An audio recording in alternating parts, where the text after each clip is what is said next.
the content to be discussed in this live session is வனக்கொள்கை மற்றும் பழங்குடியின உரிமைகள். ஆங்கிலத்தில் சொல்லணும்னா forest policy and tribal rights. So இது வரைக்கும் நம்ம பல்வேறு அமர்வுகள் இண்டிஜினியஸ் பீப்புள், அந்த tribal people, scheduled tribes or primitive பீப்புள்னு சொல்லக்கூடிய அவங்களுடைய வாழ்க்கை முறைகளை பற்றி நம்ம அலசி ஆராய்ஞ்சிருப்போம். அவங்களுடைய சமூக நிலையை பற்றி அலசி ஆராய்ஞ்சிருப்போம். பொருளாதார நடவடிக்கைகளை பற்றி நம்ம மேல அதிகமா நிறைய பேசியிருப்போம். அதே நேரத்துல அவங்களுடைய காடு மற்றும் அவங்களுடைய வாழ்க்கைக்கான அந்த ஒரு உறவு, ஒரு புரிந்துணர்வு சம்பந்தமா நிறைய பேசியிருப்போம். இப்ப காடு அப்படிங்கிறது கிட்டத்தட்ட பார்த்தோம் அப்படின்னா அந்த கண்டெம்பரரி சொசைட்டில தற்காலத்துல அந்த ட்ரைபல் பீப்புள் மத்திட்டு இருந்து கொஞ்சம் கொஞ்சமா விலகிக்கிட்டு போற மாதிரியான ஒரு சூழ்நிலை, இல்லைன்னா அது எப்படியும் சொல்லலாம். ஸோ பழங்குடியின மக்கள் தங்களுடைய வாழ்வாதாரமான அந்த காடு மற்றும் வனம் இதுல இருந்து விலகிக்கிட்டு வர்ற மாதிரியான ஒரு சூழ்நிலை பல்வேறு தரப்பினரால உணரப்படுது. அப்போ பல்வேறு தரப்பினரால உணரப்படுது அப்படிங்கும் போது அப்போ காடை அடிப்படையாக கொண்ட காடு அல்லது வனத்தை வாழ்வாதாரமாக கொண்ட ஒரு குறிப்பிட்ட மக்கள் தொகைக்கு எப்படி நாம அந்த காடை தொடர்ந்து பயன்படுத்துவதற்கான உரிமையை நிலைநாட்டணும் அப்படிங்கிற ஒரு விஷயம், அதுவும் எல்லாராலையும் பல்வேறு தரப்பினராலையும் தொடர்ந்து பேசப்பட்டுக்கிட்டு தான் வந்திருக்கு. அப்படிங்கிறப்போ நமக்கு புரியக்கூடிய ஒரு முக்கியமான விஷயம் என்ன அப்படின்னா, காடு அல்லது வனம் சார்ந்த ஒரு கொள்கை நம்ம கிட்ட இருக்கணும். ஸோ அந்த காடு அல்லது வனம் சார்ந்த கொள்கை, அதான் நம்ம ஃபாரஸ்ட் பாலிசின்னு சொல்றது, அந்த கொள்கை எப்படி இருக்கணும், பழங்குடியினருடைய வாழ்வாதாரத்தை பாதிக்காத வகையிலும் அவங்களுடைய உரிமைகளை பாதுகாக்கின்ற வகையிலும் இருக்கணும். ஸோ அவங்களுடைய வாழ்வாதாரத்தை பாதிக்காத வகையிலும் அவங்களுடைய உரிமைகளை அவங்களுடைய அடிப்படை உரிமைகளை, வாழ்வதற்கு தேவையான அடிப்படை உரிமைகளை பறிக்காத வன கொள்கையா இருக்கணும் அப்படிங்கிறது தான் எல்லாரோடைய எதிர்பார்ப்பும் இருந்துட்டு இருக்குது. ஸோ அதன் அடிப்படையில இப்போ நம்ம அலகு 13 இருக்கிறது. இந்தியாவில் வன கொள்கை எப்படி டெவலப் ஆச்சு, அது எப்படி பழங்குடியின உரிமைகளை பாதுகாக்குது அப்படிங்கிறது தான் இந்த அலகு 13 நோக்கம். ஸோ இந்த நோக்கத்தின் இந்த ஒரு பொதுவான நோக்கத்திலிருந்து நாம லேர்னிங் ஆப்ஜெக்டிவ்ஸ்னு சொல்லக்கூடிய இந்த அழகுடைய கற்றல் நோக்கங்கள் அப்படிங்கிறதுக்கு நம்ம கொஞ்சம் கொஞ்சமா ஷிஃப்ட் ஆகி வந்தோம் அப்படின்னா நமக்கு மொத்தம் ஒரு 4 கற்றல் நோக்கங்கள் இருக்கு. அதுல முதல் கற்றல் நோக்கம் எதை பத்தி பேசணும் பார்த்தோம்னா, காடுகளுடன் பழங்குடியினரின் தொடர்பின் தன்மையை புரிந்து கொள்ள, to understand the relationship or the symbiotic relationship between forest and tribal people. Then காடு மற்றும் காடு சார்ந்த தொழில் சார்ந்த பழங்குடியினரின் வாழ்வாதாரம் பற்றி தெரிந்து கொள்ள. கொஞ்ச நேரத்துக்கு முன்னாடி நான் அவங்க கூட ஷேர் பண்ணிக்கிட்ட மாதிரி, வனம் அப்படிங்கிறது, காடு அப்படிங்கிறது இந்த பிரிமிட்டிவ் பீப்புளுடைய வாழ்வாதாரமா இருக்குது, இல்லைன்னா அடிப்படையான அம்சமா இருந்துட்டு இருக்குது. அப்படிங்கிறப்போ தங்களுடைய வாழ்க்கைக்கு தேவையான, அதான் லைவ்லிஹுட் நம்ம சொல்லுவோம், தங்களுடைய வாழ்வாதாரத்தை எப்படி காடு மற்றும் காடு சார்ந்த தொழில இருந்து எடுத்துக்கிறாங்க அப்படிங்கிறத பத்தி நாம புரிஞ்சுக்கிறதுக்கு. 3வது கற்றல் நோக்கம்னு பார்த்தோம்னா, வனக்கொள்கை மற்றும் பழங்குடியினரின் உரிமைகள் மற்றும் நலன்களுடன் முரண்படுதல் பற்றி காலனித்துவ காலத்திலிருந்து புரிந்து கொள்ள. உதாரணத்துக்கு பார்த்தோம்னா, இந்தியாவுடைய ஹிஸ்டரி அப்படின்னு நம்ம பார்த்தோம்னா, after the arrival of Britishers, so after the independence அப்படிங்கிற 2 கேட்டகரியில நம்ம பிரிக்கலாம். Before independence, after independence. So இந்த காடு சார்ந்த கொள்கை, அந்த ஃபாரஸ்ட் பாலிசி அப்படிங்கிறது எப்படி அந்த ட்ரைபல் ரைட்ஸ் மற்றும் வெல்ஃபேர்ல இருந்து ஒரு கான்ஃபிளிக்டிங் சிச்சுவேஷன் இருக்குது, இல்லைன்னா முரண்பட்டு இருக்குது அப்படிங்கிறத காலனித்துவ காலத்திலிருந்து நாம புரிஞ்சுக்கிறது, அதாவது பிரிட்டிஷ் பீரியட்ல இருந்து நாம புரிஞ்சுக்கிறது. மற்றும் கடைசி ஆப்ஜெக்டிவ், லேர்னிங் ஆப்ஜெக்டிவ்னு பார்த்தோம்னா, பழங்குடியின மேம்பாட்டிற்கான கொள்கையில் முற்போக்கான மற்றும் நலன்புரி அணுகுமுறைக்கு எதிரான மாற்றத்தின் தன்மையை உணர. ஸோ அது பழங்குடியினர் மேம்பாடு அப்படின்னு பார்க்கும்போது ட்ரைபல் வெல்ஃபேர் இல்லைன்னா ட்ரைபல் டெவலப்மெண்ட் பாலிசிஸ்ல எப்படி ஒரு ப்ரோஆக்டிவ் ஒரு அப்ரோச்சஸை நாம எப்படி மாறிக்கிட்டு இருக்குது அப்படிங்கிறத நாம புரிஞ்சுக்கிறது. ஸோ இந்த 4 தான் இந்த அழகுடைய கற்றல் நோக்கங்களா இருக்குது. ஒன்று, காடுகளுடன் பழங்குடியினரின் தொடர்போட தன்மையை புரிந்து கொள்வது.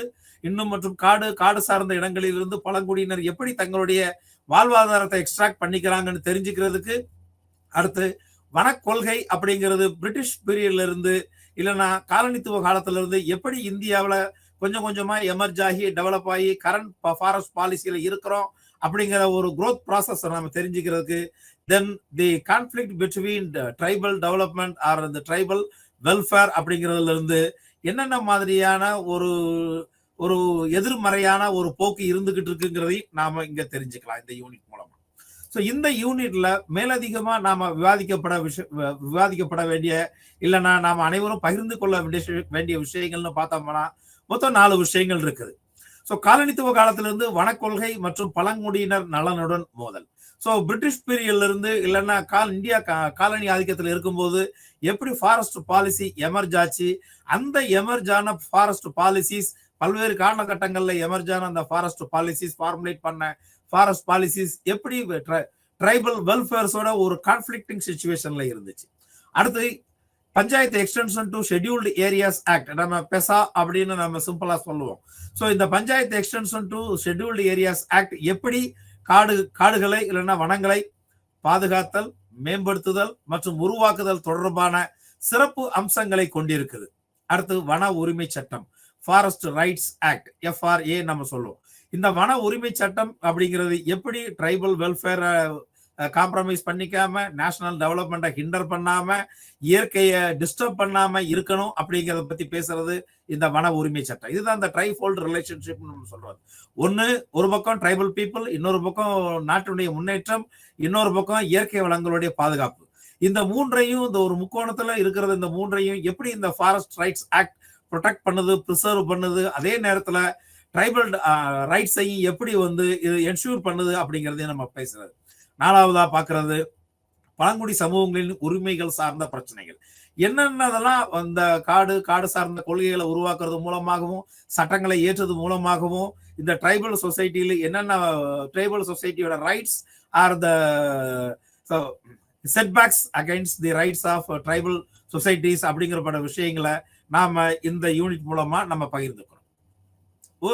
ஒரு சின்ன விஷயத்த நம்ம ஒரு சின்ன ரீகால் பண்ணிட்டு நம்ம அடுத்தடுத்து ஒவ்வொரு விஷயங்கள்லயும் போகலாம்.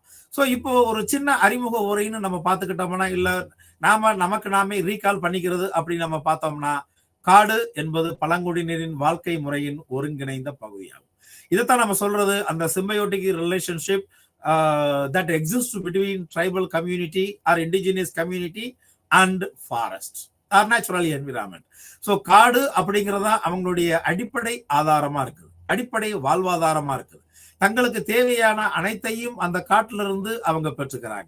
அது உணவாகட்டும், இல்லைன்னா பொருளாதார நடவடிக்கைகள், அதாவது அந்த எக்ஸ்சேஞ்ச் பண்ணிக்கிறதுக்கான நடவடிக்கைகளாகட்டும், இல்ல அவங்களுடைய சமூக வாழ்க்கையின் முறையாகட்டும், இது அனைத்திலையுமே காடு என்பது இரண்டரை கலந்து இருக்கு. அப்படிங்கிறப்போ இந்த காடு தனியாகவும் அவங்களுடைய வாழ்க்கை முறையை தனியாகவும் இங்க நம்ம பிரித்து பார்க்கிறோம் அப்படின்னா, நம்மளால ஒன்னை விட்டு இன்னொன்னு நம்ம ஈஸியா இல்லைன்னா ஒரு தெளிவான புரிதலோட அப்ரோச் பண்ண முடியாது. அப்படிங்கிறது தான் உள்ளங்கை நெல்லிக்கனி போன்ற உண்மைங்கிறது நம்ம சொல்லலாம். அடுத்து சமூக கலாச்சார மற்றும் பழங்குடி சமூகங்களின் பொருளாதார அமைப்பு இயற்கையுடன் நெருக்கமாக பிணைக்கப்பட்டுள்ளது. இதுதான் நான் சொன்னேன்.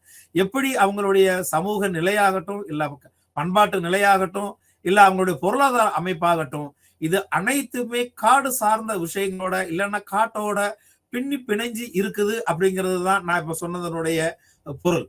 அதே தான் நாம் அங்க சொல்லியிருக்கிறோம்.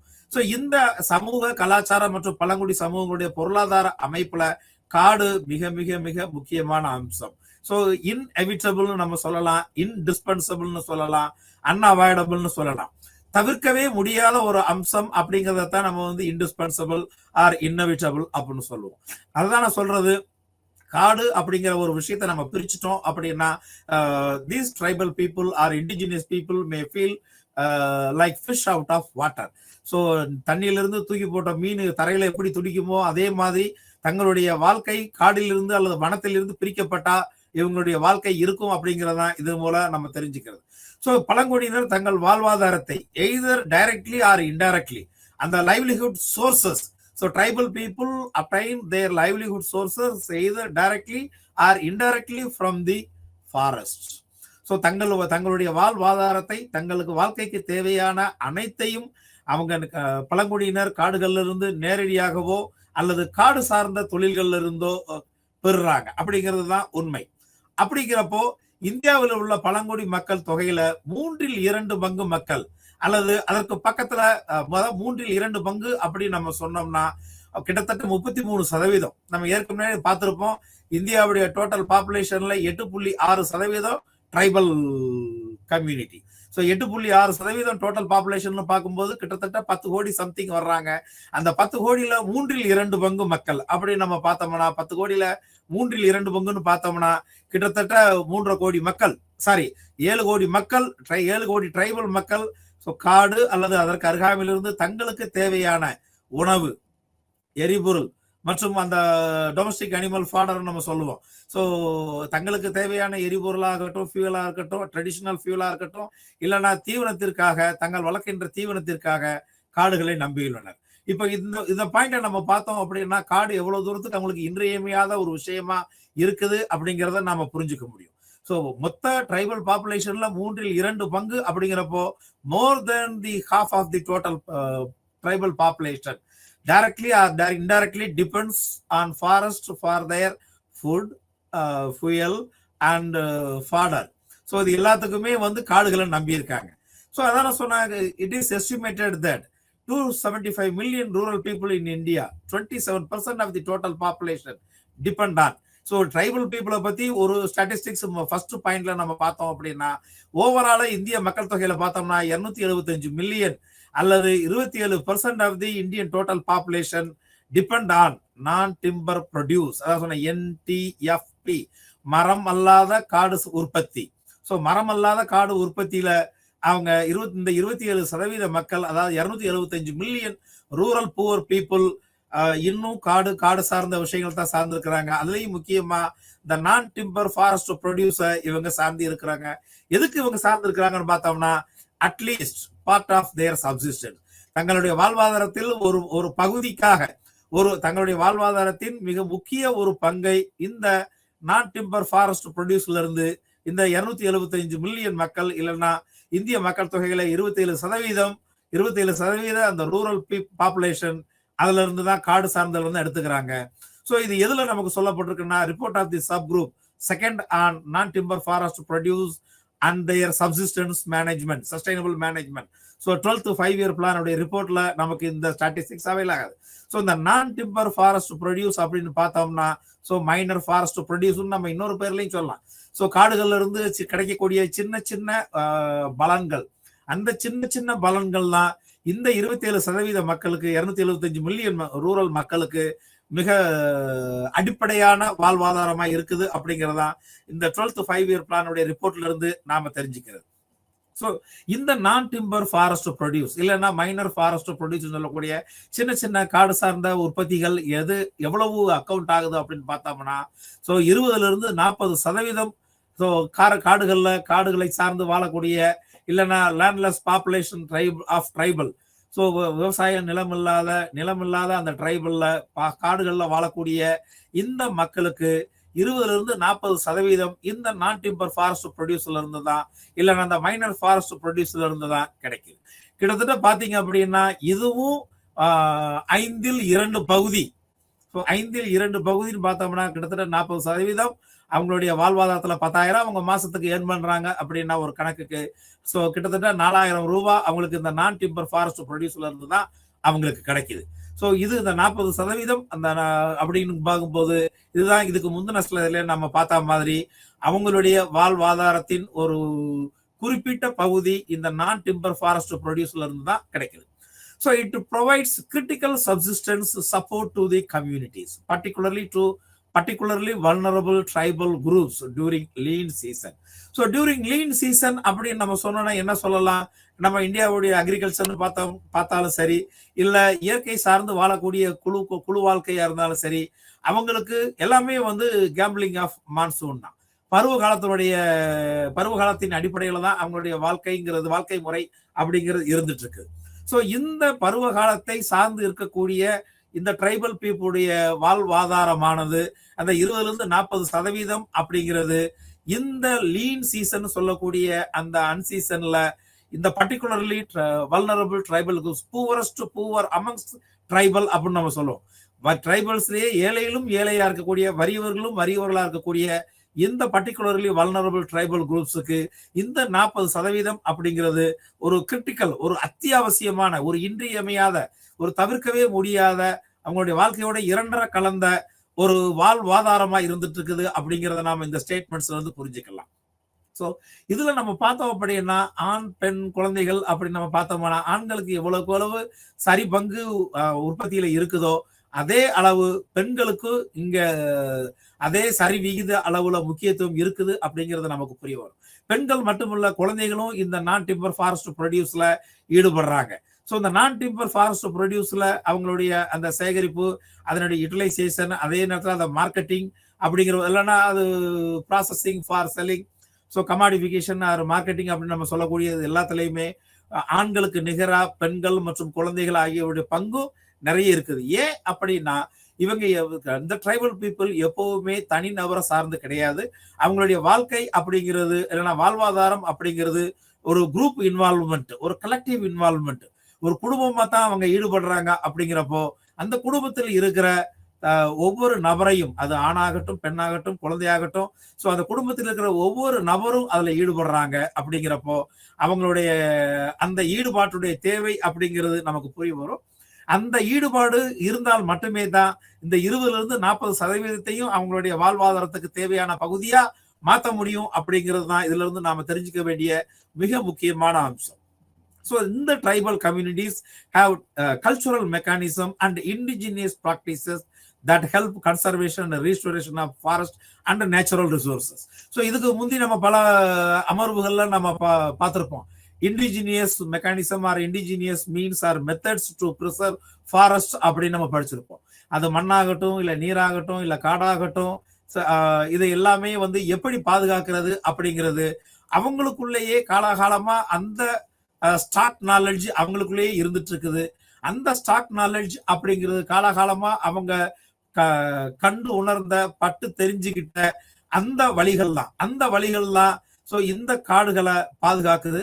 ஸோ இந்த காடுகளை பாதுகாக்கிறதுக்கான முக்கியத்துவம் என்ன, அவசியம் என்ன அப்படின்னு நம்ம பார்த்தோம்னா அந்த காடுகள் தான், நான் திரும்ப திரும்ப சொல்லக்கூடிய விஷயம் என்ன அப்படின்னா அந்த காடுகள் தான் அவங்களுடைய வாழ்க்கைக்கு ஆதாரமா இருக்குது. ஸோ அந்த வாழ்க்கைக்கு ஆதாரமா இருக்கக்கூடிய அந்த காடுகளை பாதுகாக்கிறது அப்படிங்கிறது அவங்களுடைய கல்ச்சுரல் லைஃபோட இன்டர்மிட் ஆயிருக்குது, ஸோ மிங்கிள் ஆயிருக்குது. ஸோ அந்த அனலிட்டிக்கலி செப்பரபிள் பட் மியூச்சுவலி இன்டர்டிபெண்ட் நம்ம சொல்லுவோம். ஸோ அந்த காடுகளை பாதுகாக்கிறது அப்படிங்கிறது அவங்களுடைய பண்பாட்டினுடைய பகுதியா இருக்குது அப்படிங்கிறத நம்ம புரிஞ்சுக்கலாம். ஸோ இந்த பண்பாட்டு பகுதியா இந்த இண்டிஜினியஸ் பிராக்டிசஸ் மாறினது மூலமா, ஸோ அந்த பழங்குடி முறைகள் மாறினது மூலமா, so they conserve the forest. So காடுகளை பாதுகாக்கிறாங்க, காடுகளை மறு உருவாக்கம் செய்யறாங்க, அதே மாதிரி நேச்சுரல் ரிசோர்ஸஸையும் அவங்க கன்சர்வ் பண்றாங்க. Traditionally they use a resource that is essential for their survival. So காடுகளை காடுகளை எந்த விதத்திலும் பாதிக்காத, எந்த விதத்திலும் பாதிக்கப்பட முடியாத அந்த முறைகளை தான், பாரம்பரிய முறைகளை தான் அவங்க காடுகளை பாதுகாத்துறதுக்கு பயன்படுத்துறாங்க. ஸோ அந்த முறைகள் never been agreed to exploit or lead them to exploit forest resources. So காடுகளை வந்து எக்ஸ்ப்ளாய்ட் பண்றது, அதிகமான சுரண்டல், இன்னைக்கு நமக்கு தேவை இங்க இருக்குது, நாம நிறைய முடிஞ்ச அளவுக்கு எடுத்துட்டு போயிருவோம் அப்படிங்கிற ஒரு பேராசை சூழ்நிலைக்கு அவங்க எடுத்துட்டு போறதில்ல. அது அங்கேயே இருந்தா நமக்கு ஃபியூச்சர்ல நமக்கு தேவைப்படும், அதே நேரத்தில் நம்மளுடைய ஃபியூச்சர் ஜெனரேஷனுக்கு நமக்கு தேவைப்படும் அப்படிங்கிற ஒரு சஸ்டைனபிள் அப்ரோச் அவங்க கிட்ட இருக்கிறதுனால so they employ or they use traditional methods to preserve the forest resources. So அவங்க எவ்வளவுதான் அந்த காடுகள்ல இருந்து எடுத்துக்கிட்டாலும் அவங்களுடைய தேவைக்கு அதிகமான அளவு அவங்க எக்ஸ்ப்ளாய்ட் பண்றதில்ல, தேவைக்கு அதிகமான அளவு எடுக்கணுங்கிற பேராசையும் அவங்களுக்கு இருக்கிறதில்ல. ஸோ இதனாலதான் வந்து anthropologist always emphasise for the study of the or to study the symbiotic relations between forest and tribal communities. So இதான் சொல்றது, மரபு தொழிலாளர்கள் எப்பவுமே இந்த தன்மை தான், அந்த கல்ச்சுரல் மெக்கானிசம், அந்த indigenous practices to preserve and conserve the forest and natural resources.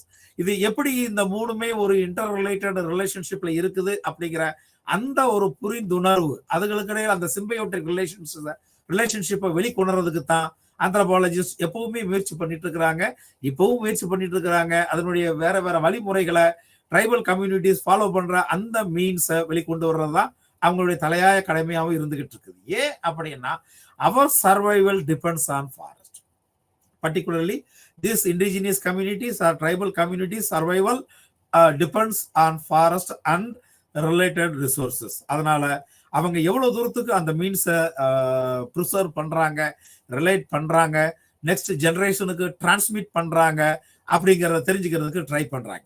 So anthropology has been able to highlight many complex issues of the tribal communities amongst which livelihood issues remain most crucial.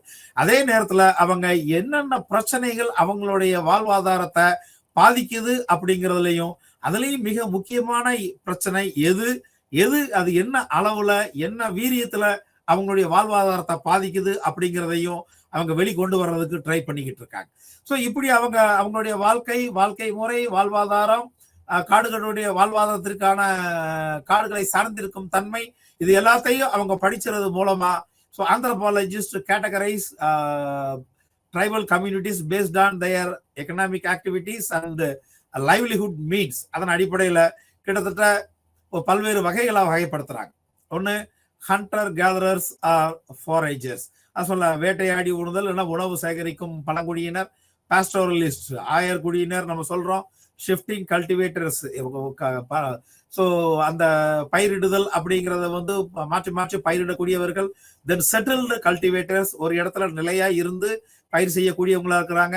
அதே நேரத்தில் artisan tribes, so கைவினை தொழில் புரிபவர்களுடைய அந்த புரிபவர்களாக இருக்கிறாங்க. அதே மாதிரி folk artist, so அந்த folk artist நம்ம பார்க்கும்போது அந்த ஃபோக்லோர் நம்ம சொல்லுவோம். ஸோ அந்த கிராமிய இல்லைன்னா ட்ரைபல் சம்பந்தமான அந்த ஆர்ட்ஸை வந்து மெயின்டைன் பண்ணக்கூடியவங்களா இருப்பாங்க. அதே நேரத்தில் agricultural and non agricultural labour oriented tribes, so விவசாயம் மற்றும் விவசாயம் சாராத வேலைகளை சார்ந்திருக்கக்கூடிய tribes and service groups. Service குரூப்ஸ்னா என்ன? தங்களுடைய சர்வீசஸ் மற்றவங்களுக்கு எக்ஸ்டெண்ட் பண்ணக்கூடிய ட்ரைப்ஸ். ஸோ இந்த கேட்டகரைசேஷன் எப்படி நடக்குது இல்லைன்னா எப்படி அவங்க பண்ணியிருக்காங்க நம்ம பார்த்தோம்னா, or the criteria to classify the indigenous community or tribes into different categories wise. So hunter gatherers or foragers, pastoralist, shifting cultivators, settled cultivators, artisan tribes, folk artists, agricultural and non-agricultural labor oriented tribes. Service groups is so their economic activity and the sources of livelihood. So அவங்களுடைய பொருளாதார நடவடிக்கைகள், செயல்பாடுகள் மற்றும் வாழ்வாதாரத்தின் அடிப்படையில் இந்த கேட்டகரிஸை நமக்கு கொடுத்துருக்கிறாங்க. So இதுல first கேட்டகரின்னு சொல்லக்கூடிய அந்த ஹண்டர் கேதரர் ஃபாரேஜர்ஸ் நம்ம சொல்றோம் இல்லையா, ஹண்டர் கேதரர்ஸ் ஆர் ஃபாரேஜர்ஸ் சொல்லக்கூடிய வேட்டையாடி உணவு சேகரிக்கக்கூடிய அந்த tribes groups includes particularly tribal vulnerable tribal groups. இந்த ஹண்டர் கேதரர் குரூப்ஸ்ல தான் இந்த பர்டிகுலர்லி வல்னரபிள் ட்ரைபல் குரூப்ஸ் இருக்காங்க. ஏர்லியர் இந்த particularly vulnerable tribal groups called as primitive tribal groups, அதான் PTGs நம்ம சொல்லுவோம். ஸோ இந்த primitive tribal groups live in hill belts and practice rearing cattle as their main source of livelihood. So இந்த hunter and gatherer foragers சொல்லக்கூடிய so particularly vulnerable tribal groups so hill பெல்ட்ஸ்ல வாழ்றாங்க. Mostly அவங்க பெரும்பாலும் அந்த ஆடு மாடு மேய்த்தல் அந்த தொழில தான் அவங்களுடைய வாழ்வாதாரத்தின் அடிப்படையா இருக்கிறாங்க. உதாரணத்துக்கு நம்ம சொல்ல போனா தமிழ்நாட்டில் தோடாஸ் இருக்கிறாங்க. ஸோ நீலகிரிக்கு போனோம், ஊட்டிக்கு போனோம் அப்படின்னா Toda tribes comes under this particularly vulnerable tribal groups. This Toda tribes also known as earlier primitive tribal groups. அடுத்து நம்ம ரெண்டாவது கேட்டகரின்னு பார்த்தோம்னா shifting cultivators. So இந்த shifting cultivators live in forest and hill regions. காடுகள்லையும் மலை சார்ந்த பகுதிகளிலையும் இந்த shifting cultivators வாழ்ந்துட்டு இருக்கிறாங்க. ஸோ இந்த shifting cultivators-க்கு உதாரணமா நம்ம Gonds and Juangs of Odisha, the Maria Gons of Chhattisgarh and some northeastern states நாம சொல்லலாம். So Gonds and Juangs of Odisha and Maria Gonds of Chhattisgarh, அதே மாதிரி கிழக்கு இந்திய அந்த ஸ்டேட்ஸ்ல இருக்கக்கூடிய ஸோ வடகிழக்கு ஸ்டேட்ஸ்ல இருக்கக்கூடிய இந்திய மாநிலங்கள்ல இருக்கக்கூடிய சில ட்ரைப்ஸை நாம சொல்லலாம். இவங்கெல்லாம் ஷிஃப்டிங் கல்டிவேட்டர்ஸா இருக்கிறாங்க. இந்த ஷிஃப்டிங் கல்டிவேட்டர்ஸ் தங்களுடைய வாழ்க்கைக்கு ஆதாரமா இல்லைன்னா காடுகள்ல வாழ்றாங்க. அதே நேரத்துல அதே ஹில் ரீஜியன்ஸ்லயும் மலை பிராந்தியங்கள்லயும் வாழ்றாங்க. அடுத்து ஆர்டிசான் குரூப்ஸ் இருக்கிறாங்க. So artisan groups engage in bamboo related and related cottage works with very fine artisan skills. So artisan அப்படின்னு நம்ம சொல்லும் போதே நமக்கு அந்த அர்த்தம் நமக்கு புரிய வருது. ஸோ இவங்கெல்லாம் கைவினைஞர்கள். ஸோ இந்த கைவினைஞர்கள் ஸோ மூங்கில் மற்றும் காடுகள்ல இருந்து கிடைக்கக்கூடிய மற்ற மரம் சம்பந்தப்பட்ட பொருட்கள்ல இருந்து தங்களுடைய கை திறனை பயன்படுத்தி பொருட்களை உற்பத்தி செய்யறதுல இவங்க ஈடுபட்டிருக்கிறாங்க. ஸோ இவங்களுக்கு உதாரணமா நம்ம வந்து Kolam of Maharashtra, the Irula of Tamil Nadu and Agariya of Madhya Pradesh. So மகாராஷ்டிரால வாழக்கூடிய அந்த கோலம் ட்ரைப்ஸ், ஸோ தமிழ்நாட்டில் வாழக்கூடிய இருளர் ட்ரைப்ஸ், இருளர் பழங்குடியினர், மற்றும் மத்திய பிரதேசத்தில் வாழக்கூடிய அந்த அகாரியா பழங்குடியினர், இவங்க எல்லாமே ஆர்டிசன் குரூப்ஸ்ல வர்றாங்க. அடுத்து நம்ம பார்த்தோம் அப்படின்னா அக்ரிகல்ச்சரல் ப்ராக்டிஸை தங்களுடைய வாழ்க்கைக்கு ஆதாரமா வாழக்கூடிய tribal groups. The other category follow subsistence agricultural practice. இவங்களுக்கு தேவை என்ன அப்படின்னா தங்கள் வாழ்க்கைக்கு தேவையான அந்த விவசாய அந்த உணவு உற்பத்தியில ஈடுபடுறதன் மூலமாக, அதாவது தங்களுடைய வாழ்க்கைக்கு தேவையான அளவு உணவு உற்பத்தியில ஈடுபட்டு அதை கலெக்ட் பண்ணி அதுல இருந்து தங்களுடைய வாழ்வாதாரத்தை வச்சுக்கிறாங்க. ஸோ இதுக்கு நம்ம உதாரணமா நம்ம யார சொல்லலாம்? பில் சொல்லலாம், Meena, the Kondh, then Santhal and Munda tribes in Jharkhand.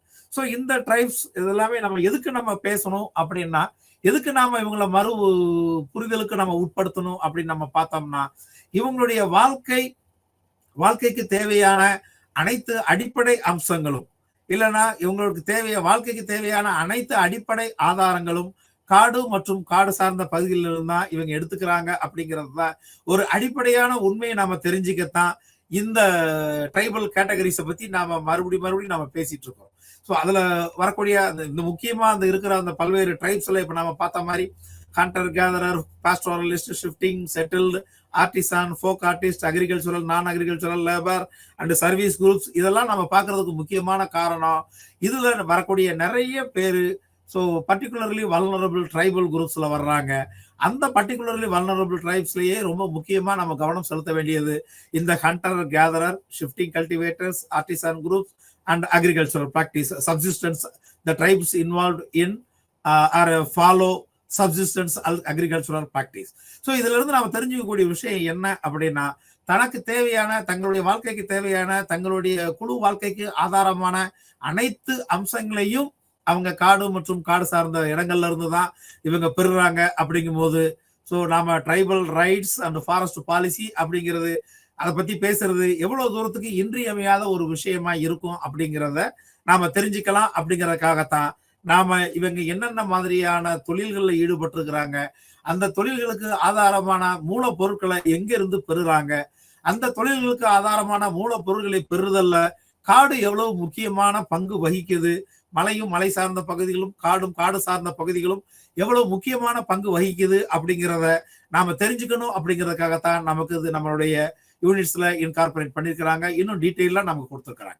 So இவங்களுடைய அனைத்து செயல்பாடுகளும் பார்த்தோம் அப்படின்னா வன வளத்தை அடிப்படையாக கொண்டது. All these tribal groups activities are subsistence activities, are livelihood activities, are economic activities. அவங்களுடைய வாழ்க்கை ஆதாரம்னு சொல்லலாம், வாழ்வாதாரம்னு சொல்லலாம், பொருளாதார நடவடிக்கைகள்னு சொல்லலாம். இவங்களுடைய இது என்ன பொருளை நம்ம சொன்னாலும் சரி, இல்லை என்ன வார்த்தையை நம்ம உபயோகப்படுத்தி சொன்னாலும் சரி, இந்த அனைத்து செயல்பாடுகளும் எதை அடிப்படையாக கொண்டது அப்படிங்கிற ஒரு கேள்விக்கு நம்ம பதில தேடணும். அப்படின்னா அந்த கேள்விக்கு கிடைக்கக்கூடிய பதில் 2 வார்த்தைகள் இருக்கும்: வன வளம். ஸோ அந்த வன வளத்தை அடிப்படையாக கொண்டதுதான் இந்த ட்ரைபல் குரூப்ஸ் உடைய வாழ்க்கை முறை அப்படிங்கிறது. ஸோ இதுல இருந்து நம்ம பார்த்தோம்னா காடு பழங்குடியினர் வாழ்க்கையின் உள்ளார்ந்த ஆனால் மிகவும் நெருக்கமாக குறிப்பிடத்தக்க உள்ள கலாச்சார, சமூகம் மற்றும் பொருளாதார விழுமியங்களை கொண்டு இணைக்கப்பட்டுள்ளது. இதுதான் நான் கொஞ்ச நேரத்துக்கு முன்னாடி சொன்ன மாதிரி அந்த அவங்களுடைய சமூக பொருளாதார அந்த பண்பாட்டு வாழ்க்கை அப்படிங்கிறது காட்டோட பிணைந்து இருக்கிறது. மிகவும் உள்ளார்ந்த அந்த நெருக்கத்தை அவங்க உணர்வாங்க. ஸோ அவங்க உணர்வாங்க மட்டும் இல்ல, உணர்ந்துகிட்டு தான் இருக்கிறாங்க. அப்படிங்கிறப்போ நாம காடு சார்ந்த கொள்கைகளை, நம்ம நாட்டுடைய கொள்கைகளை நாம தெளிவா புரிஞ்சுக்கிறதும் அவசியமா இருக்குது. அதே நேரத்துல அந்த காடு சார்ந்த கொள்கைகள், வனம் சார்ந்த கொள்கைகள் எப்படி இவங்களுடைய வாழ்வாதாரத்தையும் அந்த பண்பாட்டு பரவலையும், அதான் நம்ம சொல்லுவோம் டிரான்ஸ்மிஷன், பண்பாட்டு கடத்தலையும் எப்படி அனுமதிக்குது அப்படிங்கிறதையும் நாம தெரிஞ்சுக்கணும். ஏன்னா இந்த பொருளாதார விழுமியங்கள் சொல்ற அந்த எக்கனாமிக் வேல்யூஸ், அந்த மொராலிட்டிஸ் சொல்லக்கூடியது எப்படி இருக்குது அப்படின்னா, they never have more greed. அவங்களுக்கு எப்பவுமே பேராசை இருந்ததே கிடையாது. ஏன் பேராசை இருந்ததே கிடையாது? ஏன் அப்படின்னா இயற்கை அப்படிங்கிறது சப்ஜெக்ட் டு டிக்ளைன். என்ன அப்படின்னா இயற்கை அப்படிங்கிறது நம்ம எவ்வளவு தூரத்துக்கு அதை நம்ம தொந்தரவு பண்றோமோ அவ்வளவு தூரத்துக்கு அது அழிந்து செல்லும் தன்மையே உடையது. அதை உருவாக்கணும் அப்படின்னா எத்தனை நூற்றாண்டுகள் ஆகும் அப்படிங்கிறது நமக்கு தெரியாது. ஒரு ஜெனரேஷன் பத்தாது அப்படின்னு நாம சொல்லலாம். அப்படிங்கிறப்போ நம்மளால உடனடியா உருவாக்க முடியாத ஒரு விஷயத்த நமக்கு அளிக்கிறதுக்கு எந்த விதமான ரைட்ஸும் கிடையாது. ஸோ இதுதான் அவங்களுடைய அந்த எக்கனாமிக் வேல்யூஸ். இந்த எக்கனாமிக்ஸ் வேல்யூஸ் அடிப்படையில தான் they never try to exploit the natural resources availed or they use as their subsistence resources or livelihood resources. தங்களுடைய வாழ்க்கைக்கு ஆதாரமா இருக்கக்கூடிய அந்த இயற்கை வளங்களை அவங்க எப்பவுமே அதிகமான தேவைக்கு அதிகமான அளவுல சுரண்டணுங்கிற எண்ணம் அவங்க கிட்ட இருக்கிறது கிடையாது. அது இருக்கக்கூடாது அப்படிங்கிறது தான் அவங்களுடைய பொருளாதார நடவடிக்கைகளுடைய முக்கியமான அம்சமா இருக்குது. இதே இல்லை நம்ம எப்படி அந்த பொருளாதார விழுமியங்கள், அதாவது நம்ம கல்ச்சுரல் வேல்யூஸ் நம்ம சொல்லுவோம், எக்கனாமிக் வேல்யூஸ் நம்ம சொல்லுவோம்.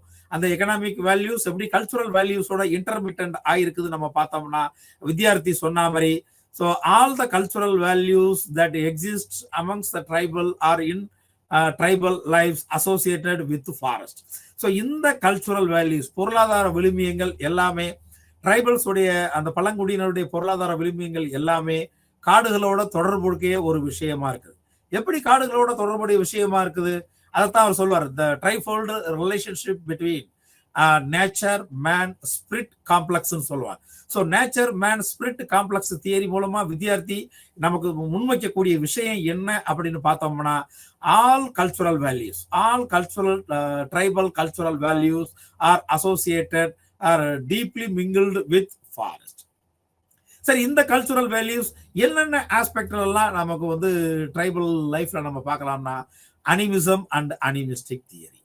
So animism and animistic theory அப்படிங்கிறது எதை பத்தி நமக்கு பேசுது? ஸோ அது worshipping pattern. So worshipping pattern அப்படிங்கிறது எதை பத்தி பேசுது? காட்டுல விலங்க பார்த்தா, யானையை பார்த்தா கஜராஜான்னு சாமி கும்பிடுறது, அதே மாதிரி சிங்கத்தை பார்த்தோம் அப்படின்னா காட்டு ராஜான்னு நம்ம சாமி கும்பிடுறது, இதே மாதிரி ஒவ்வொரு விலங்குகளையும் நாம வந்து ஒரு கடவுளோட நாம தொடர்புபடுத்தி பார்க்கறது இல்லை அப்படின்னா அந்த விலங்கோட முக்கியத்துவம் அந்த காடு மற்றும் காடு சார்ந்த பகுதியில எப்படி இருக்குது அப்படிங்கிறத தெரிஞ்சுக்கிட்டு அதை எந்த விதத்திலையும் தொந்தரவு பண்ணாம அவங்க அதை வழிபடுறது ஒண்ணு. அதே நேரத்துல இயற்கையை வழிபடுறது. ஸோ சூப்பர் நேச்சுரல் திங்ஸை அவங்க வந்து வழிபட ஆரம்பிக்கிறது.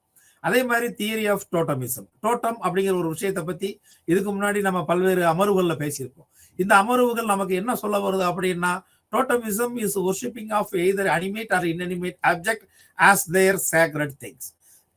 அவங்களை காப்பாத்தின ஒரு விஷயத்த இல்லைன்னா தங்களுடைய குலம் தலைக்கிறதுக்கு உதவிகரமா இருந்த அது எய்தர் அனிமேட்டா இருக்கட்டும் ஆர் இன்அனிமேட்டா இருக்கட்டும், உயிர் உள்ளதா இருக்கட்டும் இல்ல உயிரற்ற ஒன்னா இருக்கட்டும், அதை பத்தி வழிபடுறது மூலமா அந்த காடுகளை அவங்க ப்ரொடெக்ட் பண்றது. அதே மாதிரி சேக்ரட் க்ரோவ்ஸ், பாதுகாக்கப்பட்ட பகுதிகள், புனிதமான பகுதிகள், புனிதமான தோப்புகள், புனிதமான வனங்கள் இப்படின்னு சொல்றது மூலமா நாம அந்த காடுகளை பாதுகாக்கிறோம். ஸோ இந்த நேச்சர் மேன் ஸ்பிரிட் காம்ப்ளெக்ஸ், அந்த வித்யார்த்தியுடைய நேச்சர் மேன் ஸ்பிரிட் காம்ப்ளெக்ஸ் நமக்கு சொல்லக்கூடிய விஷயம், the close relationship between cultural values and forest with animism and animistic theory, theory of totemism and sacred groves. இந்த மூணு விஷயங்களுமே நம்ம வித்யார்த்தியுடைய தியரியிலிருந்து நம்ம தெரிஞ்சுக்கலாம்.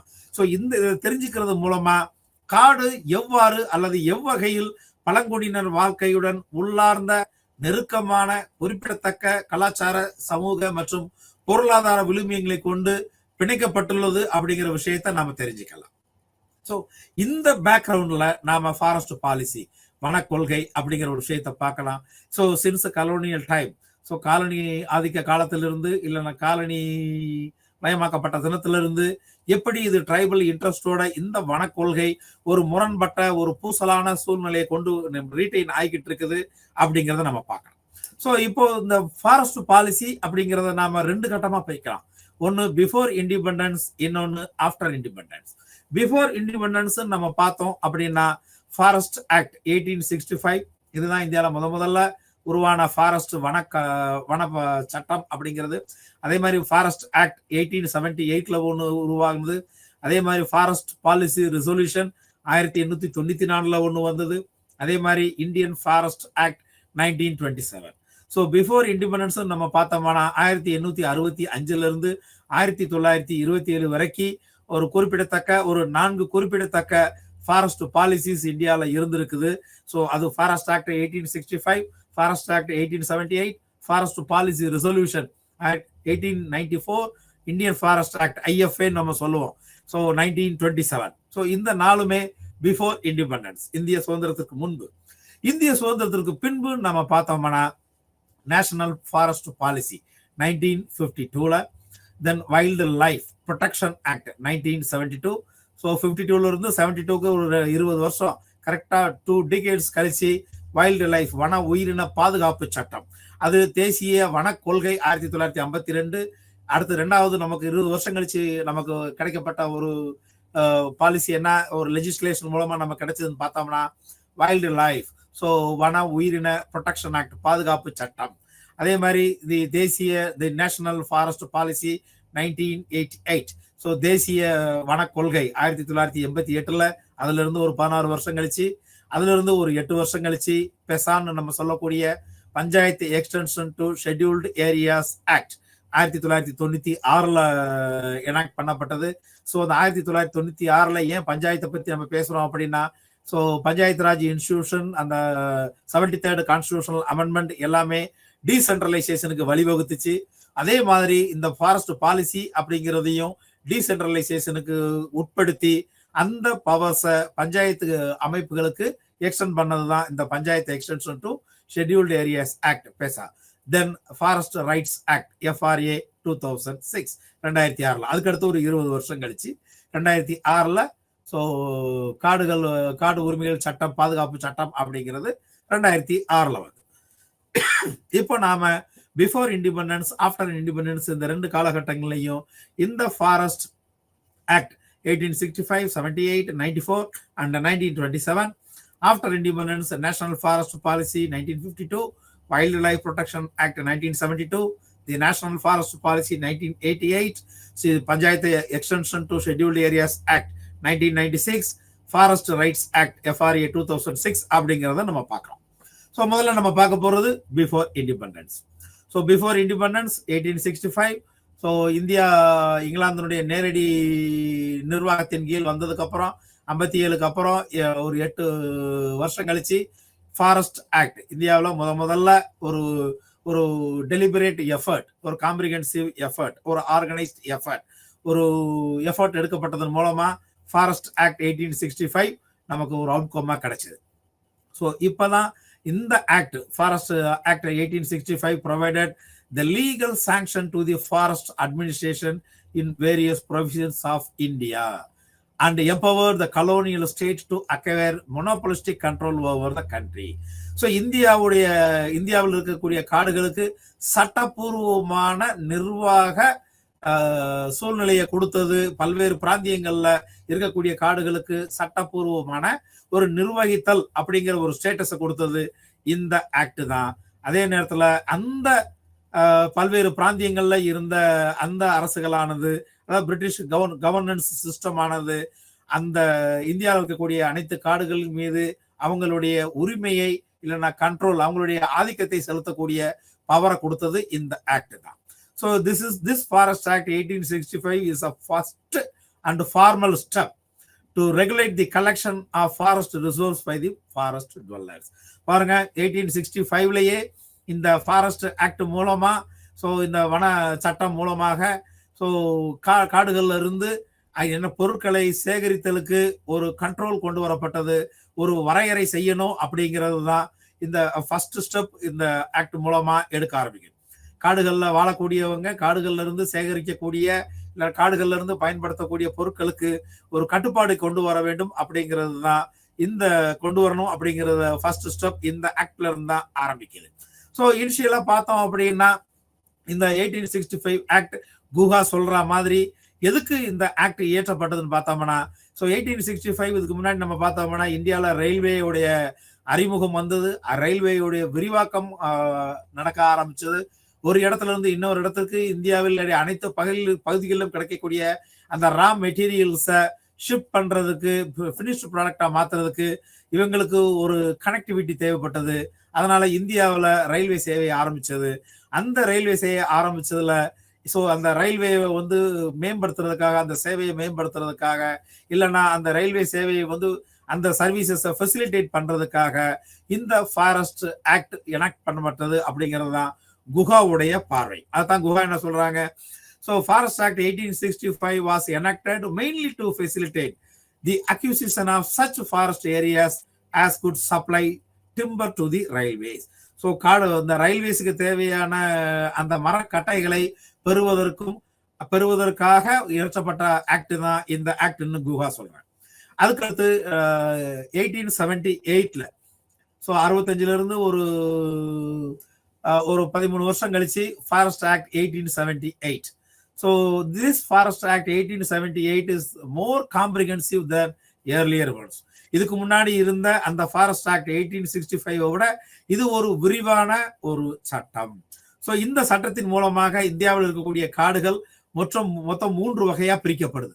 ஸோ அதே இதைத்தான் நாம இப்போ வரைக்கும் நாம பயன்படுத்திக்கிட்டே இருக்கோம். ஸோ இந்த கேட்டகரியை நாம எப்பவுமே, அதாவது 1878 இருந்து கிட்டத்தட்ட 2024 இப்போ வந்துருச்சு.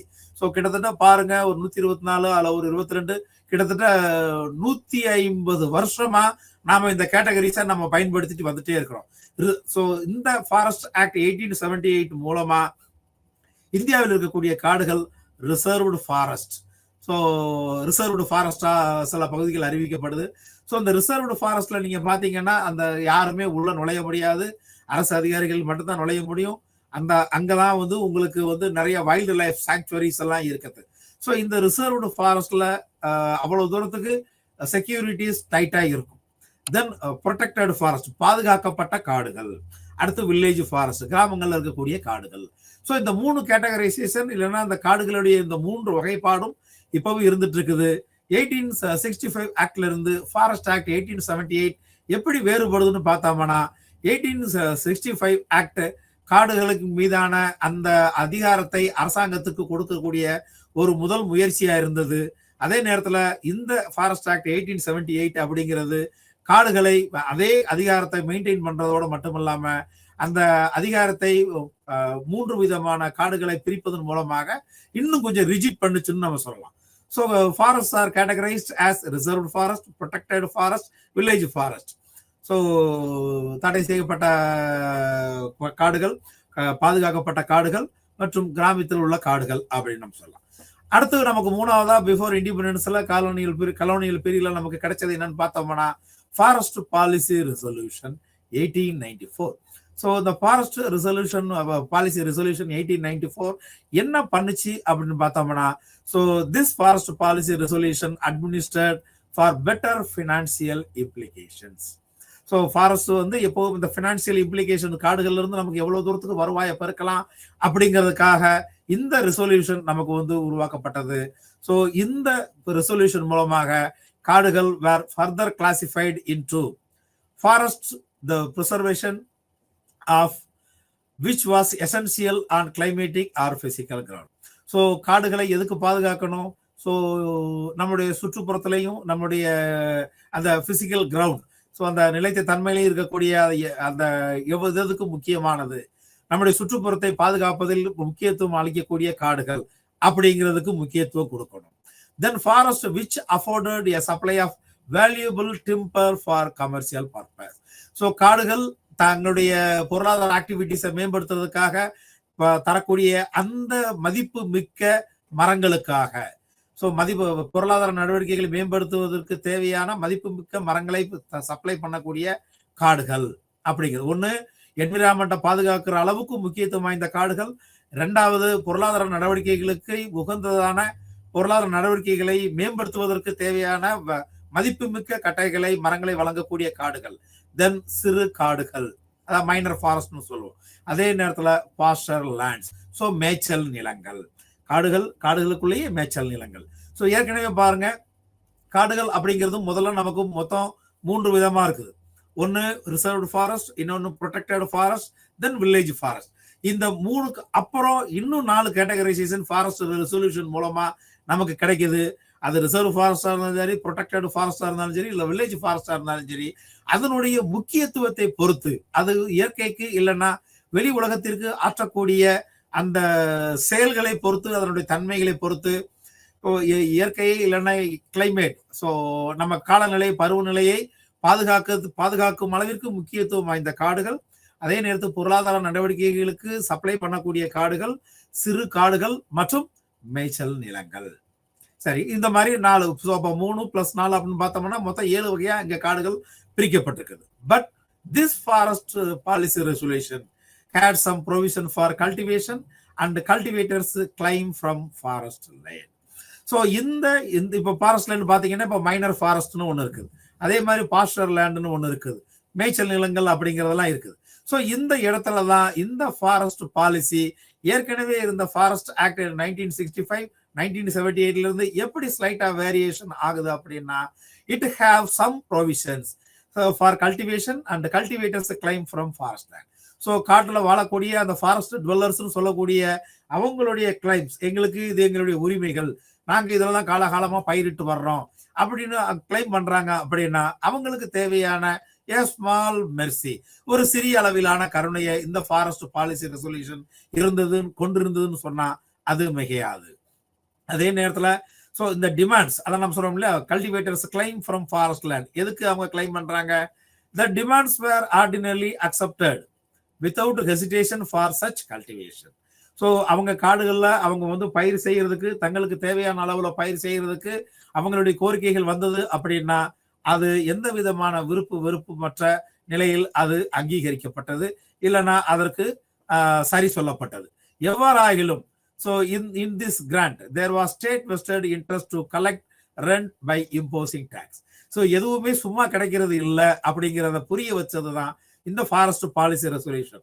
அது என்ன சொல்லுது அப்படின்னா, ஓகே நீங்க கல்டிவேட் பண்ண விரும்புறீங்களா, ஓகே கல்டிவேட் பண்ணிக்கங்க, உங்களுடைய ரைட்ஸை கிளைம் பண்றீங்களா, கிளைம் பண்ணிக்கங்க, பட் இதெல்லாம் ரெஸ்ட்ரிக்ஷனோட தான். ஆனா அந்த ரெஸ்ட்ரிக்ஷனுக்குமே அந்த யூட்டிலைசேஷனுக்குமே அந்த ரைட்ஸை கிளைம் பண்றதுக்குமே தே சிம்பிளி இம்போஸ்ட் டாக்ஸ், வன வரியை அவங்க இம்போஸ் பண்ணது மூலமா their rights and claims were curbed. அவங்களுடைய ரைட்ஸ் கிளைமிங்க்கும் அவங்களுடைய யூட்டிலைசேஷனுக்கும் ஒரு கடிவாளத்தையும் இது போட்டு வைக்குது. on the one hand it has some provisions to claim the tribals rights, on the other hand the rights can be claimed on the basis of paying tax. So வரி செலுத்துவதன் மூலமாகத்தான் இவங்களோட ரைட்ஸை கிளைம் பண்ண முடியும் அப்படிங்கிற சூழ்நிலையை இந்த ஃபாரஸ்ட் பாலிசி ரெசல்யூஷன் 1894 கொண்டு வந்துச்சு. ஸோ இந்தியன் அந்த காலனி ஆதிக்க பீரியட்ல இருக்கக்கூடிய கடைசி ஒரு ஆக்ட் நம்ம பார்த்தோம், மனக்கொள்கைன்னு பார்த்தோம்னா இந்தியன் ஃபாரஸ்ட் ஆக்ட் 1927. ஏற்கனவே இந்தியன் ஃபாரஸ்ட் பாலிசி ரெசல்யூஷன் 1894 ஒரு குறிப்பிடத்தக்க அளவுல தாக்கத்தை கவர்மெண்ட்டுக்கு கொடுத்துச்சு. அதுக்கு முன்னாடி இருந்த ஃபாரஸ்ட் ஆக்ட் 1878 அப்படிங்கிறது அரசாங்கத்திற்கு காடுகளின் மீதான அந்த கண்ட்ரோலை எக்ஸ்பேண்ட் பண்ணிச்சு. இப்போ அதனுடைய ஃபர்தர் எக்ஸ்டென்ஷனை பார்த்தோம்னா 1927 எனாக்ட் பண்ணப்பட்ட இந்தியன் ஃபாரஸ்ட் ஆக்ட். ஸோ இந்த ஃபாரஸ்ட் ஆக்ட் என்ன சொல்லுது? ஸோ வருவாயை அதிகரிக்க, அரசின் வருவாயை அதிகரிக்க, so to increase the revenue of the government, that is British government. So the வன வளத்தின் மீது மாநிலத்தின் அதிக கட்டுப்பாட்டை செலுத்துவதற்கு இந்த இந்தியன் ஃபாரஸ்ட் ஆக்ட் 1927 வழிகொழியது அப்படின்னா அது மிகையாகாது. ஸோ இந்த ஆக்ட், இந்த இந்தியன் ஃபாரஸ்ட் ஆக்ட் 1927 வன வளம், வன நிலம், விளைபொருட்கள் மீதான மக்களின் உரிமைகளை விரிவான விதிகள் மூலம் மேலும் ஒழுங்குபடுத்துவதற்கான ஒரு முயற்சி. ஏற்கனவே நம்ம பார்த்தோம், முதல்ல என்ன ஆச்சு, ஃபர்ஸ்ட் காடுகள்ல இருந்து தங்களுக்கு தேவையான பொருட்களை எடுத்துக்கிறதுக்கு ஒரு ஆக்டை கொண்டு வந்தாங்க. அது 1865 ஃபாரஸ்ட் ஆக்ட். 1878 ஃபாரஸ்ட் ஆக்ட் மூலமா என்ன பண்ணாங்க, காடுகளுக்கு மேல கவர்மெண்ட்டுக்கு இருக்கக்கூடிய அந்த கண்ட்ரோலை இன்னும் இருக்குனாங்க. எப்படி அந்த பிடி இருந்துச்சு, காடுகளை 3 வகையா பிரிச்சது மூலமா, ஒன்னு reserved forest, protected forest, village forest அப்படின்னு பிரிச்சது மூலமா. அதுக்கடுத்து இந்தியன் ஃபாரஸ்ட் பாலிசி ரெசல்யூஷன் அது என்ன சொல்லிச்சு நமக்கு, ஃபாரஸ்ட் பாலிசி ரெசல்யூஷன் 1894 காடுகளை மேலும் அதனுடைய பயன்பாடு மற்றும் தேவையின் அடிப்படையில 4 வகையா பிரிச்சது. 4 வகையா பிரிச்சதுனாலும் காடுகள்ல வாழக்கூடிய மக்களுக்கு அது சட்டன் ப்ரொவிஷன்ஸையும் உட்கொண்டதா இருந்தது. ஆனா அந்த ப்ரொவிஷன்ஸும் டாக்ஸ் பே பண்றதன் அடிப்படையில தான் கிளைம் பண்ண முடியும் அப்படிங்கிற சூழ்நிலை இருந்துச்சு. இதனுடைய அதே நேரத்துல அதுக்கடுத்து இயற்றப்பட்ட இந்தியன் ஃபாரஸ்ட் ஆக்ட் 1927 என்ன சொல்லுது? ஸோ அரசாங்கத்தினுடைய வருவாயை அதிகரிக்கிற வனத்தின் மீது அரசாங்கத்தினுடைய கண்ட்ரோல் அப்படிங்கிறது ஒரு எக்ஸ்டெண்டட் லெவல்ல, ஒரு ரிஜிட் லெவல்ல இருக்கிறதுக்கான வழிகோலுச்சு. ஸோ இந்த வழிகோலுதல் விதிகள் அப்படிங்கிறது அந்த ஃபாரஸ்ட் டுவெல்லர்ஸ், காட்டுல கிடைக்கக்கூடிய நிலம், அங்கிருந்து கிடைக்கக்கூடிய விளைபொருட்களின் மீது அவங்க கிளைம் பண்ணக்கூடிய அந்த ரைட்ஸுக்கு சட்டன் ப்ரொவிஷன்ஸை உண்டு பண்ண ஆரம்பிச்சு. ஸோ இதனால என்ன நடந்துச்சு, இதனால என்ன விளைவுகள் ஏற்பட்டுச்சுன்னு நம்ம பார்த்தோம்னா, massive deforestation, large scale cutting down of trees through this act. So அரசாங்கம் தன்னுடைய வருவாயை அதிகரிக்கிறதுக்கு ஏற்கனவே நம்ம பார்த்தோம்னா இதுக்கு முந்தி இருந்த ஆக்ட்ல அரசாங்கம் தன்னுடைய தேவைகளை நிறைவேற்றிக் கொள்வதற்கு இந்த 2வது பாயிண்ட் பார்த்தீங்கன்னா தெரியும். The forest which afforded a supply of valuable timber for commercial purposes. So இந்த இந்த காடுகள்ல இருந்து அதிகமான மரங்களை வெட்டினது மூலமாக ஒரு மேசிவ் டிஃபாரஸ்டேஷன், காடுகளை அழித்தல் அப்படிங்கிற ஒரு நடவடிக்கை அங்க நடக்க ஆரம்பிச்சது. ஸோ இதன் விளைவாக, இந்த ஆக்டின் விளைவாக ethnic communities rights over resources were curtailed. So ethnic communities, அதான் இண்டிஜினியஸ் கம்யூனிட்டிஸ் சொல்லக்கூடிய அந்த ஃபாரஸ்ட் டுவெல்லர்ஸ் உடைய rights over resources, natural resources, forest resources were curtailed.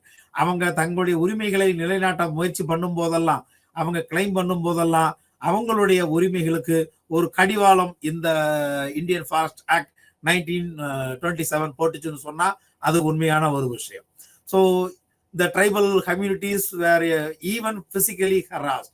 So அந்த காடுகள்ல வாழக்கூடிய மக்கள் உடல் ரீதியாகவும் துன்புறுத்தப்பட்டாங்க. So many reported that this act came as a nightmare for their tribal and the indigenous communities living in and around the forest for their survival. So இந்த act, Indian forest act 1927 அப்படிங்கிறது தூக்கத்துல கூட கனவுல வந்து அவங்களுடைய ரைட்ஸை disturb பண்ணக்கூடிய ஒரு விஷயமா இருந்தது அப்படிங்கிறத அந்த காலகட்டத்தில் 1927 இந்த ஆக்ட் எனாக்ட் பண்ணப்பட்டவே சூழ்நிலை இருந்துச்சு அப்படிங்கிறது தான் நமக்கு ஹிஸ்டரி ரெக்கார்ட் பண்ணியிருக்கக்கூடிய ஒரு விஷயம். அடுத்து நம்ம பார்க்கக்கூடியது after independence, national forest policy 1952. So after independence பார்த்தோம்னா நமக்கு ஒரு 4 விஷயங்கள் இருக்குது. ஸோ அந்த 4 விஷயங்கள் என்னென்ன இருக்குது வனக்கொள்கையோட பார்த்தோம்னா, இல்லை 5 இருக்குது. So national forest policy 1952, wildlife protection act 1972, the national forest policy 1988, so the panchayat extension to scheduled areas act 1996, forest rights act எஃப்ஆர்ஏன்னு நம்ம சொல்லுவோம் 2006. ஸோ இந்த 5 விஷயங்களும் ஆஃப்டர் இண்டிபெண்டன்ஸ் நம்மளுடைய கவனத்துக்கு வர ஆரம்பிக்குது. ஸோ இந்த national forest policy 1952, so this is the first forest policy after India's independence. So India சுதந்திரம் அடைஞ்சதுக்கு அப்புறம் 1958 உருவாக்கப்பட்ட இந்திய வனக்கொள்கை இதுவே. ஸோ இந்த வனக்கொள்கையானது, இந்த தேசிய வனக்கொள்கையானது காடுகளுடன் பழங்குடியினரின் கூட்டுறவு உறவை அங்கீகரித்தது. இதை நான் சொல்றோம் இல்லையா? So this national forest policy R the national forest policy formulated in 1952 recognized the symbiotic relationship between the symbiotic relationship of tribals with forest. So tribals உடைய அந்த indigenous people உடைய அந்த கூட்டுறவு, அந்த புரிந்துணர்வு அப்படிங்கிற ஒரு விஷயத்தை இந்த நேஷனல் ஃபாரஸ்ட் பாலிசி அங்கீகரிச்சது. அப்படின்னா என்ன? காடுகள் அப்படிங்கிறது இண்டிஜினியஸ் கம்யூனிட்டிஸ்க்கு முக்கியமான இன்றியமையாத, தவிர்க்க முடியாத ஒரு அம்சம், அவங்களுடைய வாழ்வாதாரத்திற்கு தவிர்க்க முடியாத ஒரு தேவை அப்படிங்கிறத இந்த இந்திய தேசிய வனக்கொள்கை 1952 ரெகனைஸ் பண்ண ஆரம்பிச்சது. ஸோ இதன் மூலமாக காடுகளை பாதுகாத்தல், ப்ரொடெக்ஷன், ஸோ ரிஸ்டோரேஷன், ப்ரிசர்வேஷன் அப்படிங்கிறதுக்கு, ஃபாரஸ்ட் டெவலப்மெண்ட் அப்படிங்கிறதுக்கு எல்லாத்துக்குமே சமூகங்களின் அங்கீகரிக்கப்பட்ட, இது மட்டும் இல்லை, காடுகளை பாதுகாத்தல், forestation, protection, preservation, forest development, இதுக்கு மட்டும் இது அங்கீகாரம் கொடுக்கல. அதே நேரத்தில் ஸோ அந்த tribal communities, tribal indigenous communities அந்த ட்ரெடிஷனல் ரைட்ஸுக்குமே இங்க கேரண்டிஸ் கொடுக்கப்பட்டது. ஸோ இந்த national forest policy or on the one hand it recognized the symbiotic relationship between the indigenous community and the forest. On the other hand, it recognized the rights, the traditional rights of indigenous communities.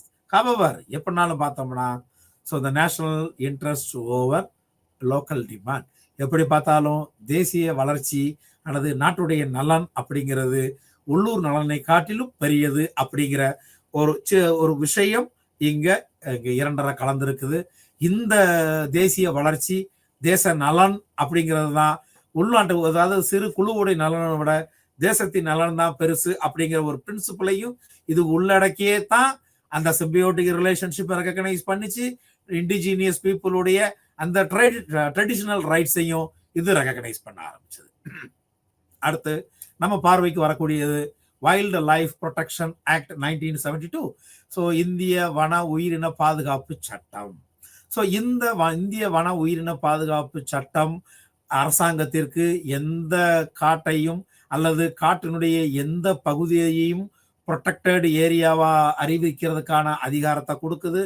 So அந்த protected ஏரியாவா அறிவிக்கப்பட்டது அப்படின்னா அங்க தேசிய பூங்காவோ இல்ல வன உயிரின பாதுகாப்பு மையமோ இல்ல புலிகள் பாதுகாப்பகமோ உருவாக்குறதுக்கான அதிகாரத்தை அரசாங்கத்துக்கு இந்த வைல்டு லைஃப் ப்ரொடெக்ஷன் ஆக்ட் 1972 கொடுக்க ஆரம்பிச்சது.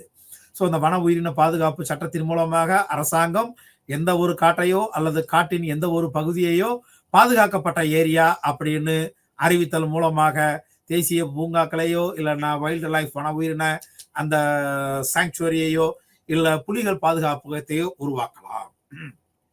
ஸோ இந்த act unauthorised prohibits unauthorised access to plants. So அரசாங்கத்தினுடைய அனுமதி இல்லாம காட்டில் இருக்கக்கூடிய எந்த செடி கொடிகளையோ மரங்களையோ நாம பயன்படுத்துவதை, அதே நேரத்துல விலங்குகளை அல்லது வேற எந்த உயிரினத்தையோ தனிநபர் பயன்பாட்டிற்காக இல்லைன்னா தனிநபர் தேவைகளுக்காகவோ அல்லது குழுவோட தேவைகளுக்காகவோ அல்லது நிறுவனத்தின் தேவைகளுக்காகவோ பயன்படுத்துவதை தடை செய்கிறது. And also it strictly imposes restriction on trespassing by outsiders. So வெளியிலிருந்து அத்துமீறி உள் நிலைபவர்கள் மீதான கடுமையான தண்டனையை விதிக்கிறது. அதே மாதிரி விலங்குகள் அங்க காடுகளில் இருக்கக்கூடிய காட்டு விலங்குகளையோ அல்லது வேற ஏதாவது உயிரினத்தையோ ஸோ வேட்டையாடுனா கூட அதையும் தடை செய்யுது. ஸோ அத்துமீறி உள் நுழைபவர்கள் இந்த சட்டத்தின் மூலமாக தண்டிக்கப்படுவர். அதே நேரத்தில் விலங்குகளை பாதுகாக்கும் பொருட்டு அவற்றை வேட்டையாடுவதும் தடை செய்யப்பட்டுள்ளது. ஸோ எவ்வளவுதான் இருந்தாலும் நம்ம அங்க பார்த்தோம் அப்படின்னா காடுகளே சார்ந்து வாழக்கூடிய, காடுகளையே ஆதாரமா கொண்டு வாழக்கூடிய அந்த ட்ரைபல் கம்யூனிட்டிஸ்க்கான சிம்பத்தி அப்படிங்கிறது இங்க இல்லவே இல்லை. ஸோ ஒட்டு மொத்தமா இதனுடைய நோக்கம் அப்படிங்கிறது இந்த wild life protection act, so இந்த வன உயிரின பாதுகாப்பு சட்டம் அது பெயர்லயே இருக்கிற மாதிரி செடிகளை பாதுகாக்கிறதுக்கும் கொடிகளை பாதுகாக்கிறதுக்கும் ப்ரொடெக்டட் ஸ்பீசிஸை பாதுகாக்கிறதுக்கும் அத்துமீறி உள் நுழைபவர்களை தண்டிப்பதற்கும் அவங்க வன உயிரினங்கள் வேட்டையாடுவதை தடை செய்வதற்கும், அப்படி வேட்டையாடினவர்கள் தடை செய்த விலங்குகளை இல்லைன்னா ஆக்டிவிட்டிஸ்ல ஈடுபடுறவங்களுக்கு மேல பனிஷ்மெண்ட் கொடுக்கறதுக்குமே இந்த ஆக்ட் முழு மூச்சா செயல்படுது. இங்க ட்ரைபல் கம்யூனிட்டிஸ்க்கான எந்த விதமான ஸ்கோப்பும் கிடையாது. ஸோ அடுத்து நேஷனல் ஃபாரஸ்ட் பாலிசி 1988 பார்த்தோம் அப்படின்னா, so this policy included for the first time the elements of community ownership of resources and address the important relationship between tribal and forest. So அந்த ட்ரைபல் கம்யூனிட்டிஸ்க்கான அந்த community ownership அப்படிங்கிற ஒரு சென்ஸை இது create பண்ணிச்சு அப்படின்னா இது மிக இல்லை. அதே நேரத்தில் இந்த national forest policy 1988 meet the requirements for அந்த வீட்டுக்கு தேவையான அந்த எரிபொருள், அதாவது அந்த ட்ரெடிஷ்னல் ஃபியூயல் வுட்னு சொல்லுவோம். அதே மாதிரி விலங்குகளுக்கான தீவனம், மைனர் ஃபாரஸ்ட் ப்ரொடியூஸ், அதான் MFP, நான் ஃபாரஸ்ட் டிம்பர் ப்ரொடியூஸ்னு சொல்லக்கூடிய அந்த சின்ன சின்ன அக்சஸ் விஷயங்களுக்கும் இங்க முக்கியத்துவம் கொடுக்குது. அதே நேரத்தில் காடுகளை உருவாக்குவதற்கும் சமூக காடுகளை உருவாக்குவதற்கும் ஃபார்ம் ஃபாரஸ்ட்ரி, ஸோ பண்ணை சார்ந்த காடுகளை உருவாக்குவதற்கும் இந்த நேஷனல் ஃபாரஸ்ட் பாலிசி 1888 வழிவகுது.